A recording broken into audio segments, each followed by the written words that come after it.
de mi propia experiencia y de mi rol como inversionista en capital emprendedor. Como saben, pues he estado involucrado en temas de emprendimiento desde hace algunos años y liderando algunas de las iniciativas, pero mi actividad principal dentro del mundo emprendedor está en la parte de inversiones. Y quisiera platicar un poco con esta presentación desde la perspectiva del fondo que cofundé y codirijo, All Venture Partners, nuestras perspectivas y nuestro entendimiento del sector en su totalidad. Quisiera hablar como de tres temas en esta ponencia. Quisiera contar un poco de la trayectoria y la experiencia personal que nos llevó a ser inversionistas en capital emprendedor. Creo siempre que las historias de emprendimiento, y nos consideramos también a nosotros emprendedores al haber lanzado esta iniciativa, pueden enriquecer mucho estos foros. Pero en específico quisiera profundizar dos temas. Primero, ¿cómo funciona un fondo de Venture Capital? ¿Cómo son los incentivos y las mecánicas en el capital emprendedor? Que me parece es un contenido valioso porque hay mucha desinformación y quizá algunos malentendidos sobre los fondos de capital emprendedor o de Venture Capital y en general de Private Equity. Y en tercer lugar, un poco una visión hacia dónde vemos el entorno y los sectores de los que hemos hablado. Platico brevemente. Yo, como economista del ITAM, tuve la fortuna de recibir una formación en mis primeros trabajos muy cercana y trabajando directamente con el doctor Pedro Aspe. Y algo que yo hablo mucho con mis alumnos es: tu primer trabajo es muy importante, no por cuánto te pagan, no por el exposure que puedas tener, sino ciertos aprendizajes laborales que vas a tener en cuanto a disciplina, orden, ética de trabajo. Y yo tuve la fortuna de, siendo un analista en Protego, pues tomar mucho de esa disciplina de trabajo, de trabajar duro como la parte esencial, condición indispensable para tener una carrera exitosa. Dentro de Protego, ahora Evercore, tuve oportunidad de trabajar en temas de financiamiento de proyectos, Project Finance para infraestructura y el sector energético. El financiamiento de una planta eléctrica, y Adrián Katzeo adelantó un poco, pero es muy complejo desde un punto de vista de estructuración financiera y legal, y entonces empecé yo en el mundo de las finanzas recién salido del ITAM con una cosa complejísima en términos no solo de números, sino y sobre todo de contratos, y casi me volví abogado en mi primer trabajo a pesar de ser financiero y hacer temas numéricos. Trabajé ahí 5 años haciendo en el Inter una maestría en economía, muy influenciado también por ese grupo de empresarios que querían que todos sus subordinados y secuaces fuéramos doctores en economía, muy en línea con el ITAM. Vi que no era mi vocación. Regresé a México terminando la maestría y sin seguir los estudios de doctorado, pero tuve oportunidad de irme después a la Universidad de Stanford, donde tuve el primer encuentro con el mundo de los emprendedores en Silicon Valley. En años de la parte baja del ciclo, yo estuve en 2002, cuando apenas estaban un poco lamiendo las heridas del reventón de la burbuja de Internet, pero también cuando estás en la parte baja del ciclo o en el valle, te toca hacer mucho diagnóstico y entender qué pasó. Y entonces los procesos de aprendizaje, cuando las cosas salen mal, son muy ricos. Y entonces mi primer enfoque con el mundo de Silicon Valley fue curándonos de los excesos de la burbuja del 99, 2000, 2001. Y eso resultó muy interesante. Regresé a México poco con estas ganas de hacer private equity, pero también hacer emprendimiento, pero también aprovechar lo que yo sabía hacer, que era financiamiento de proyectos, y tuve la fortuna de ser miembro de un equipo que estructuró y operó Umbral Capital, que fue un fondo de vivienda, un fondo que hacía project finance para financiamiento de vivienda. 15,000 casas financiamos en su momento, en la ola del ciclo del sector vivienda. Realmente empezamos en 2004, el sector vivienda comenzó a calentarse muchísimo, era el sector más hot del mercado en México, con muchos recursos para hacerlo, con muchos emprendedores y con muchos abusos también, y por lo tanto también viví todo el ciclo con toda la crisis que conlleva. Parte de los aprendizajes que tuve de haber trabajado con el doctor Aspe, yo lo resumo en 3 cosas que marcaron mucho mi trayectoria. Primero y más importante, la disciplina de trabajo duro que impone Pedro y su grupo, pero también tuve la fortuna de 2 cosas adicionales. Primero, muy inspirado por el doctor Aspe como mentor, comencé a dar clases aquí en el ITAM, cuando era yo casi de la edad de mis alumnos, pero regresando a la maestría, y me invitaron, y entonces di clases de ECO1 y después de ECO2 y después de organización industrial y de ECO de la empresa, y me metí mucho al tema de dar clases y encontré que hay una vocación en mí enorme para el tema académico y siempre me ha gustado.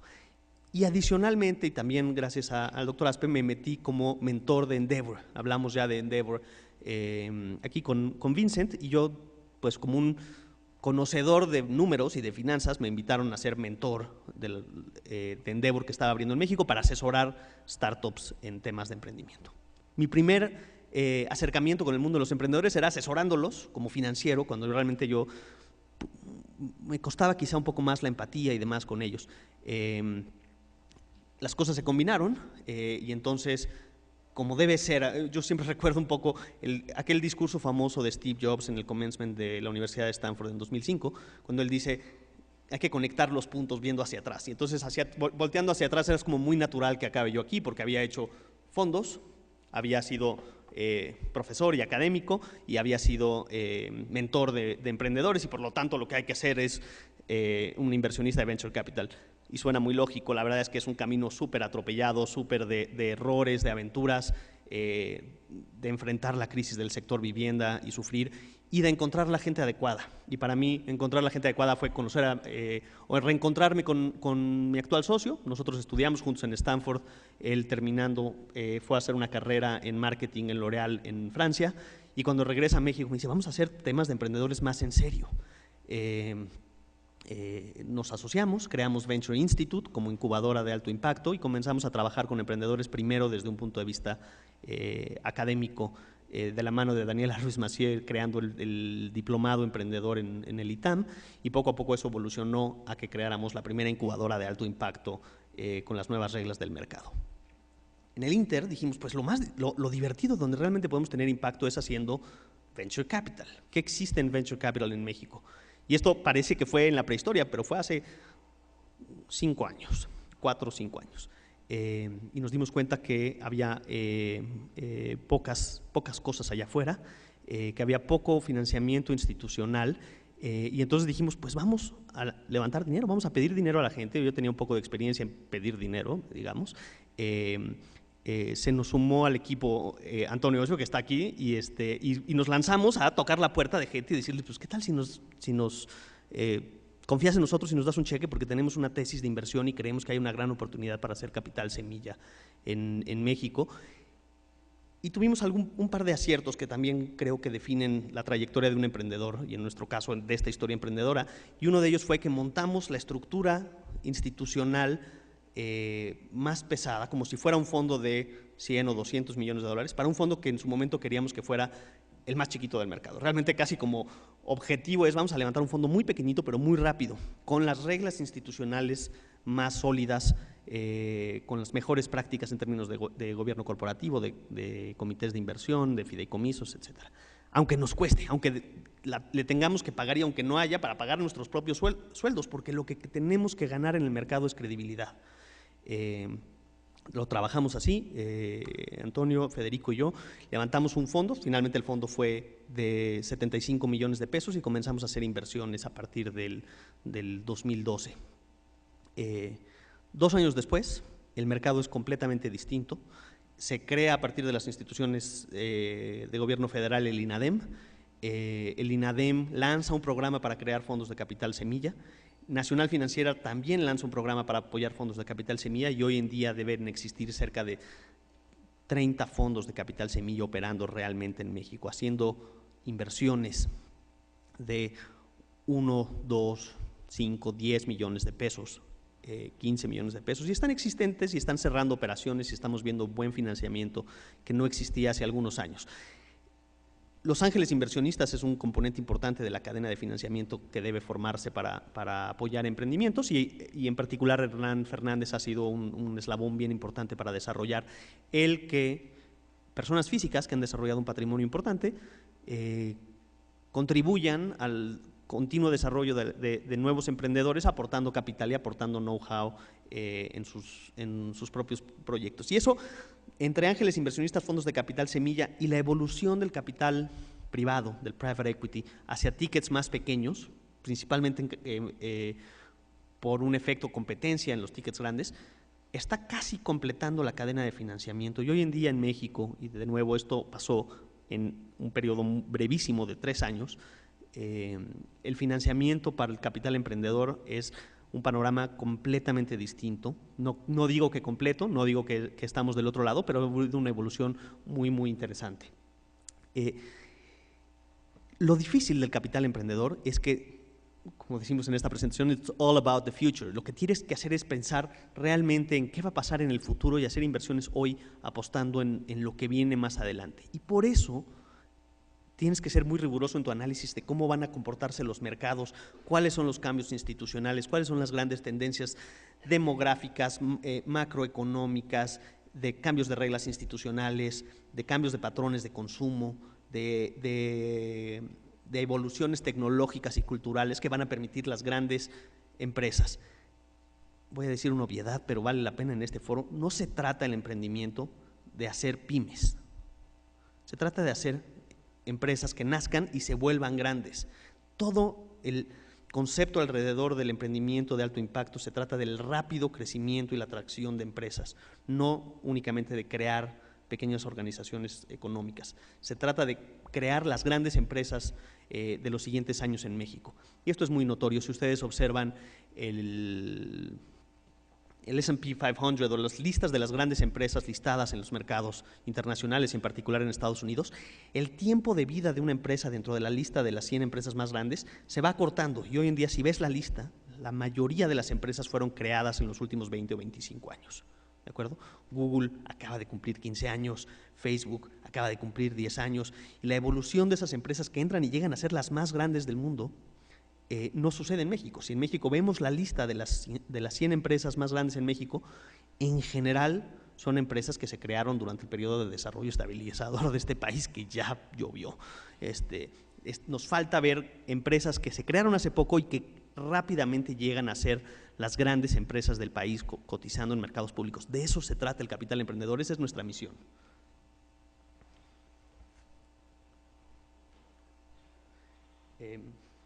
En cuanto a cómo funciona un fondo de capital emprendedor, más que una parte como muy académica, lo que quiero es explicar que los administradores de fondos somos agentes delegados de recursos de terceros. Es decir, hay inversionistas, grandes pools de dinero que confían el dinero en un administrador que establece una tesis, una propuesta de cómo va a invertir el dinero y recibe dinero de terceros para invertirlo en empresas. ¿Con qué objetivo? Con el objetivo de maximizar retornos y en una diversificación de cartera de estos patrimonios dar un retorno mayor al que daría renta fija o activos con menos riesgos. Generalmente un administrador de un portafolio busca partir en asset classes, en categorías de activos y en la parte más alta de mayor riesgo-retorno coloca el capital emprendedor y dice, voy a tomar mucho riesgo aquí, pero si salen las cosas quiero que haya mucho retorno. Y esa varianza compensa un poco la parte de renta fija y busca maximizar y vencer al mercado en términos de rendimientos para estos inversionistas. ¿Quiénes son los inversionistas? Pues son emprendedores que han tenido éxito y que quieren regresar un poco al sistema, familias o empresarios exitosos que han creado un patrimonio y que gran parte de ese patrimonio lo tienen los mercados públicos, pero están entendiendo este mecanismo, fondos internacionales, fondos de pensiones, aseguradoras, pools de dinero que tienen un horizonte de tiempo muy largo. La ventaja, y pongo el ejemplo de los fondos de pensiones, es que pueden tomar mucho tiempo para recibir el dinero de regreso, porque sus horizontes de manejo del cash son de largo plazo y pueden tomar este tipo de compromisos. ¿Por qué? Porque un inversionista pone el dinero en un fondo y le delega al administrador la responsabilidad de manejar ese dinero y de regresárselo en los siguientes 7 a 10 años. Tienen que pasar cosas durante 7 a 10 años antes de que yo vea el dinero de regreso y le delegué la responsabilidad a alguien más. ¿Por qué enfatizo eso? Porque eso genera los incentivos de cómo invertimos. Los administradores de fondos no invertimos como un premio. No estamos viendo, este es el mejor proyecto que he visto, le voy a dar mi dinero. No premiamos lo que se ha hecho, invertimos para el futuro. Queremos entrar a una empresa para que crezca de aquí en adelante y genere valor, y ese valor pueda darse a los inversionistas. No es nuestro dinero y no estamos premiando ni valorando innovación per se. Es que aquí hay muchas patentes, es que aquí hay mucho… No, lo que queremos ver es penetración de mercado en empresas exitosas que generen mayor captura de enterprise value, mayor crecimiento en su valoración para poder después vender esas acciones y sacar un buen retorno para quienes confiaron en nosotros. ¿Okay? Entonces, es importante aclarar eso. ¿Cómo hacemos dinero los administradores de fondo? Pues típicamente cobramos un porcentaje para administrar los recursos, para pagar los sueldos de los equipos y demás, y cobramos sobre las utilidades que le entregaste a tu inversionista después de un tiempo. Si le entregas por arriba de un retorno mínimo que pudo haber sacado en renta fija, entonces te vas a llevar una parte de ese premio. Entonces los incentivos están alineados a que busquemos maximizar el rendimiento de las inversiones. Hacemos un portafolio, típicamente inviertes 4, 5, 10, quizá un poco más de empresas. Se ha cambiado ciertas tesis en algunos jugadores en fases temprano, hacer estrategias de muchas más inversiones y esperas que algunas de ellas sean muy exitosas. En Estados Unidos y en mercados muy basados en tecnología como Silicon Valley, las apuestas son muy distintas. Voy a tomar, digamos, 10 posiciones, 9 de ellas van a fracasar y una va a ser un home run de tal magnitud que me va a generar en conjunto, va a recuperar las 9 pérdidas y en conjunto me va a dar un retorno por arriba de lo que pude haber sacado. Y eso son las historias de éxito de Google y de Apple y de Facebook y de WhatsApp y muchas otras que incluso no conocemos, pero que han dado buenos retornos a los inversionistas con home runs y valuaciones que hacen 50 o 100 o 200 veces el dinero para sus inversionistas. Nosotros tenemos la tesis que en México los mercados no son así de maduros todavía, que necesitamos tener un porcentaje de bateo mayor. Salomón en la mañana hablaba, un gran beisbolista tiene 3 epsilon de porcentaje de bateo, y es un poco lo que buscamos, con que tengamos pues un 30 y tantos % de porcentaje de éxito, es decir, realmente te fue muy bien en 3 o 4 de cada 10 empresas. Tratas de minimizar el downside en algunas, pero estás en el negocio de riesgo y sabes que las empresas fracasan y sentirte cómodo con eso. Eso es lo que hace a un buen inversionista.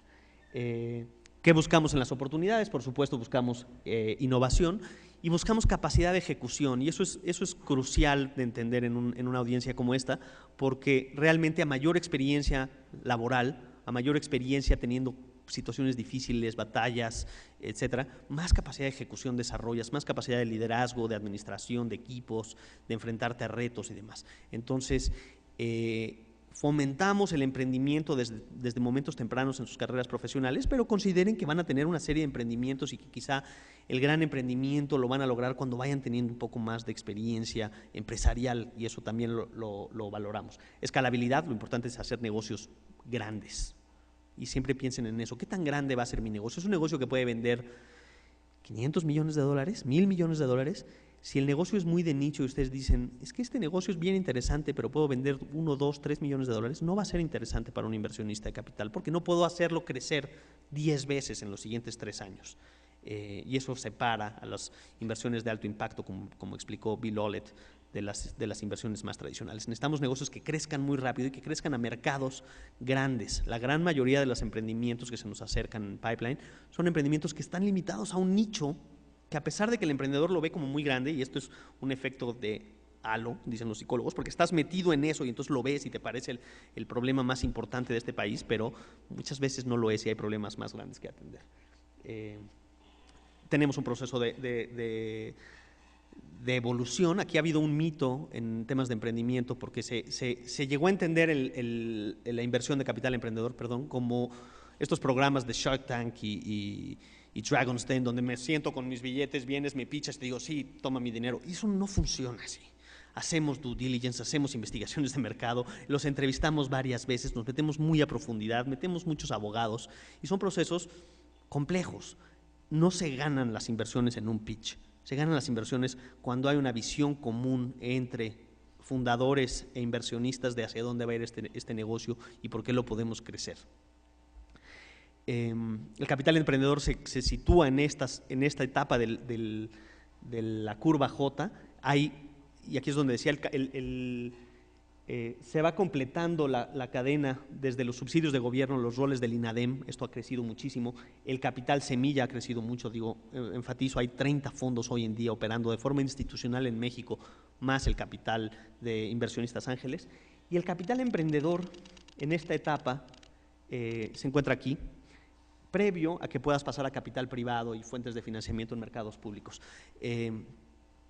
Completamos con eso la cadena. Esto se puede partir en más pedacitos y llamados por series. Puede haber capital emprendedor de $1 millón, de 5, de 10, de 20, hasta pasarle la estafeta al capital privado, que típicamente buscará empresas que ya están en números negros, que ya están generando utilidades. El capital emprendedor tolera mucho mejor negocios en pérdida siempre y cuando sus ritmos de crecimiento sean muy grandes.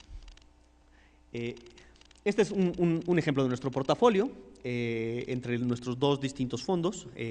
Para completar la historia, después de este primer fondo que tuvimos, levantamos un segundo fondo, es un fondo de $40 millones que nos permite movernos a fases un poco mayores en términos de capital emprendedor, pero hemos seguido con disciplina los sectores que nos parecen atractivos. Sector salud, ya lo hablaba Héctor, smart cities y temas de movilidad y de mejora urbana, temas de consumer internet, e-commerce y cada vez más migrando hacia plataformas y uso de la tecnología y de la información en móviles y fintech.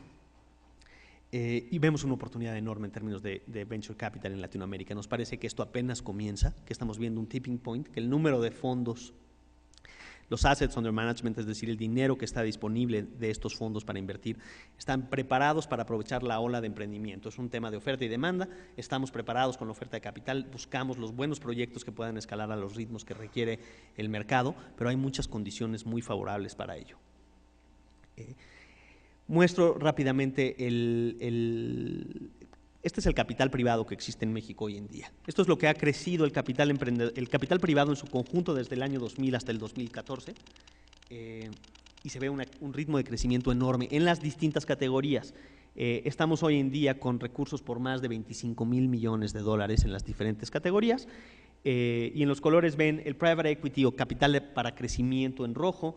Real estate es el amarillo, eso ha crecido de forma importantísima, infraestructura y demás, pero también el venture capital, que es apenas esta puntita, empieza a tener un crecimiento importante, sus recursos son menores, el número de fondos es grande, pero realmente está en un mercado muy maduro en términos, o en muy buen camino a madurar, digamos, en términos comparados con otros mercados. El posicionamiento de distintos fondos, hay que conocer la diferencia, ciertas aceleradoras, incubadoras, programas de apoyo. Algunos de estos programas van acompañados de lo que en el mercado se conoce como Discovery Funds. Te incubo y esa incubación va acompañada de un cheque de $30,000 o $50,000 o $80,000, típicamente también ligado a servicios. Esos son fondos de Discovery, permiten arrancar, pero no son tampoco capital semilla. En capital semilla ha habido un número bien importante de fondos que han entrado. Nosotros jugamos en este sector y hoy en día encontramos muchos más fondos. Y después viene el capital emprendedor en sus diferentes fases. Lo partí artificialmente en dos, fases más tempranas, fases más maduras, hasta llegar al private equity. Aquí existen muchísimos fondos enormes, son los que mostré. En maduro, aquí hay algunos de los grandes veteranos del sector. Latin Idea lo reconozco siempre como un administrador de fondos, hoy en día en su tercer fondo, $120 millones manejados. Existe esa cadena en las series posteriores C y D. En las series A, nosotros creemos que hay una oportunidad, hay poco capital para series A y estamos cachando las buenas oportunidades de empresas que recibieron capital semilla, que recibieron $500,000, $1 millón y que a la hora de crecer necesitan el cheque de 3, de 5 para mantener ese crecimiento y esa es realmente nuestra apuesta.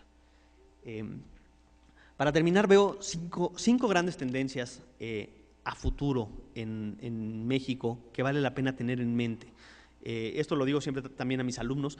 hay grandes oportunidades en México, y un poco el propósito de la mesa anterior.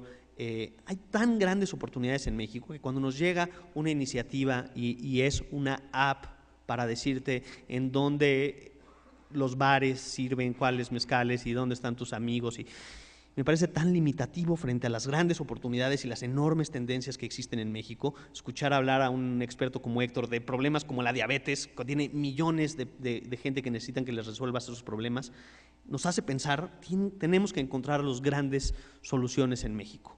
Para mí la conclusión del día de hoy es, como lo escuchamos del Banco Mundial, el marco institucional en México compara muy favorablemente con otros mercados en términos del ranking de Easiness of Doing Business en México. Están bien puestas las instituciones, por supuesto podemos hablar de problemas, pero están las instituciones ahí adecuadas. Existen los elementos de ecosistema emprendedor, incubadoras, aceleradoras, asesores, coworkings, mentorías, inversionistas ángeles, el capital semilla del que hablo. Y existen las enormes oportunidades dadas por el mercado. Y con eso quiero terminar. Hay enormes oportunidades que hacen que el mercado o que el entorno en México sea mucho más favorable que en otros lados del mundo para emprender. Si ustedes van a Silicon Valley, cuna del emprendimiento, cuna de la innovación, hay tanta gente compitiendo por rebanadas pequeñitas de soluciones incrementales, marginales, frente a los grandes problemas en educación, en salud, en energía, en inclusión financiera que observamos en México, que los invito a pensar, vamos a atacar problemas grandes. Algunos datos para ello. Antes de eso, esto es como mi última reflexión al respecto. Nosotros cuando invertimos en un fondo, piensas en tener entre 5, 7, 10 años una inversión para crecerla y pasarla a alguien más. La idea de un emprendedor es vender una empresa. Y ese alguien que la compra va a hacer su proyección de cuánto vale en función de los siguientes 5 o 10 años de la empresa. Entonces, al final, estás tomando decisiones de inversión hoy de lo que le va a pasar a una empresa en los siguientes 20 años. Y eso lo enfatizo. No se trata de cómo le va a ir el año que entra, porque ahorita está de moda un jueguito que si le bajas las frutitas. Yo no puedo pensar en los siguientes 5 meses de una moda, una tendencia de muy corto plazo, porque me voy a equivocar en mis inversiones. Tengo que pensar cómo va a evolucionar esta empresa mientras yo sea accionista y pueda contribuir a ella en un horizonte de 7 a 10 años. Y después, ¿por qué va a seguir teniendo valor para que alguien más la compre? Porque cree que puede crecer todavía otro tanto y por lo tanto me pague un buen precio. Y eso genera el horizonte de 20 años sobre el cual tengo que tomar decisiones de inversión hoy. Eso es un reto enorme. Eso convierte al venture capital de un negocio financiero como una ciencia donde analizas múltiplos y todo, a un arte de decir, pues esta es mi apuesta al futuro. ¿Cómo va a estar el futuro en 20 años? ¿Dónde van a estar las grandes tendencias? Y por eso la reflexión, ¿qué viene en salud? ¿Qué viene en temas de Internet of Things? ¿Qué viene en temas de datos? Que vienen temas de energía, porque tengo que empezar a entender cómo van a evolucionar las cosas para crear mis ventajas competitivas, mis barreras a la entrada en las empresas en las que invertimos para mantener ese valor durante 20 años. Y eso es lo que lo vuelve apasionante de mi trabajo. Estamos constantemente viendo datos. La Ciudad de México está en el lugar 108 en el Global Commuter Pain Index. Es la peor ciudad para manejar en el mundo. ¿Okay? ¿Qué hacemos? Pues vamos a encontrar soluciones. Uber, Carrot, Aventones, son empresas que valen la pena porque tienes una tendencia enorme. Este problema no se va a resolver en el corto plazo y la gente está buscando y cambiando sus hábitos y sus patrones de consumo para solucionar esto que viven todos los días. Es un problema que la gente enfrenta. Aquí entro un poco más a detalle, me voy a ir un poco más rápido. Tendencias como lo que sacó el Economist hace un par de semanas en términos de los hispanos. 1 de cada 6 americanos es hispanos, está creciendo a ser 1 de cada 3 en los siguientes años. ¿Qué relación podemos tener con ese mercado? ¿Cómo podemos hacer cosas distintas con el consumo hispano y la ventaja de estar con el mismo idioma? La revolución en salud, o el Health 2.0, ya habló Héctor un poco de ello, no me voy a detener, pero tenemos enormes retos en salud en México, evidente la diabetes, pero también evidentes los problemas de finanzas públicas relacionados al sector salud y las oportunidades que eso genera en desintermediación, en subrogaciones, etcétera. Servicios energéticos, gran tendencia, grandes cambios. México puede ser un líder en temas de energías renovables, las condiciones están dadas, hay que hacer esas inversiones. Esta me encanta. México es el segundo mayor mercado celular de América Latina, con una penetración del 80% de la población. Y algo que nos hemos puesto a pensar es muy natural pensar que en los siguientes 10 años podemos llegar a 100% de penetración, no solo de celulares, sino de smartphones. ¿Qué pasa en un país con esta diversidad de ingreso cuando 100% de la población pueda tener acceso a smartphones con todo lo que conlleva?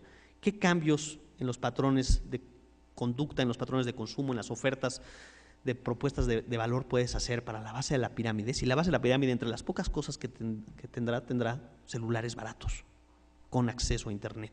¿Cómo cambian esos patrones de consumo? Es el tipo de preguntas que nos hacemos para invertir y es el tipo de preguntas que como alumnos o egresados del ITAM los invito a reflexionar.